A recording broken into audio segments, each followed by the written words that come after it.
पाकिस्तान तहरीक इंसाफ के वो तमाम भगोड़े लीडर्स जिन्होंने पाकिस्तान तहरीक इंसाफ को छोड़ा, बल्कि उन्होंने कहा कि हम सियासत को छोड़ रहे हैं, वो सब के सब नई पार्टी इस्तेहकाम पाकिस्तान पार्टी में शमूलियत अख्तियार कर चुके हैं।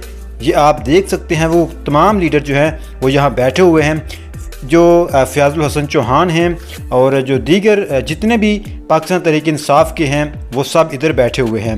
अभी आप फवाद चौधरी को देखेंगे कि वो कितने परेशान बैठे हुए हैं।